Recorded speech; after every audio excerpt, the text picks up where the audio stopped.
Very useful spoken English small sentences. స్నేహితుల బంధువుల దగ్గర నుండి దూరంగా పోతున్నప్పుడు ఏం చెప్పాలి? Goodbye, bye bye, see you, tata అని ఈ ఫ్రేజెస్ని యూజ్ చేస్తాం. మొదటిసారి కలుసుకున్నప్పుడు మన ఇంటికి ఎవరైనా వచ్చినప్పుడు ఏం చెప్పాలి? Please to meet you, nice meeting you, glad to meet you, happy to meet you. ఏదైనా మర్యాదగా ఎలా అడగాలి? Will you please give me your pen, please give me your pen, could you please give me your pen అని మర్యాదగా అడగాలి. ఏదైనా ఎవరి నుండైనా పొందినప్పుడు ఏమి చెప్పాలి?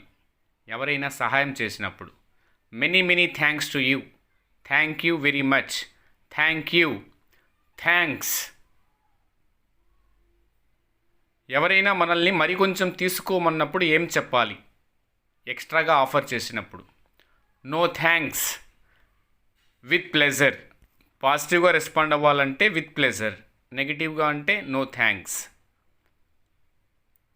భగవంతుడు నిన్ను ఆశీర్వదించుగాక. చిన్నవాళ్లను ఏ విధంగా ఆశీర్వదించాలి? May God bless you, may the almighty bless you, may God shower his blessings అనే ఫ్రేజెస్ని యూజ్ చేసి మనం ఆశీర్వదించవచ్చు. ఎంతో సంతోషకరం. మన సంతోషాన్ని మనం ఎలా ఎక్స్ప్రెస్ చేయాలి? How joyful, how happy, how glad అనే ఆ విధంగా మనం ఎమోషన్స్ని ఎక్స్ప్రెస్ చేయవచ్చు. ఎంత అవమానకరం, how disgraceful, what a shame, how shameful. ఈ విధంగా మనం అవమానాన్ని వ్యక్తపరచవచ్చు. ఎంత ధైర్యం, how dare you, how bold, how audacious. So ఎంత ధైర్యం అని అడగాలనుకున్నప్పుడు ఈ ఫ్రేజెస్ని యూజ్ చేయవచ్చు. నిజంగా, రియల్లీ, ట్రూలీ, ఈజ్ ఇట్ అని మనం అడగవచ్చు. So this is also very important phrase. దేవుని దయ వల్ల, by God's grace, by the grace of the Almighty. దేవుడు దయ వల్ల అంతా బాగుంది. ఎంత బాగుంది, how beautiful, how nice, how pretty, how splendid అని మనం ఈ ఫ్రేజెస్ని యూజ్ చేయవచ్చు. ఎంత గొప్ప ఆలోచన, what an idea, what a brilliant idea అని మనం ఆలోచనలను పొగడవచ్చు. అనుమతి ఎలా అడగాలి? పర్మిషన్ ఎలా తీసుకోవాలి?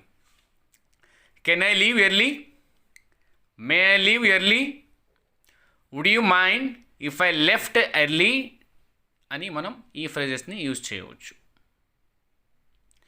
ఇన్వైట్ చేసినప్పుడు ఎలా అంగీకారం తెలపాలి? Thanks for your help, it's so nice of you to invite me అని ఎవరైనా ఇన్వైట్ చేసినప్పుడు మనం ఇలాగ ఎక్స్ప్రెస్ చేయాలి. మనం ఫోన్లో మాట్లాడేటప్పుడు సరిగా వినపడకపోతే ఏం చెప్పాలి? ఇంకొకసారి చెప్పండి అంటాం కదా. పడన్, బెగ్ యువర్ పడన్, ప్లీజ్ రిపీట్ అని మనం ఈ ఫ్రేజెస్ని యూజ్ చేస్తాం. Thank you so much friends. If you don't subscribe KB Spoken English or KB English Tech. Thank you so much. Have a nice day.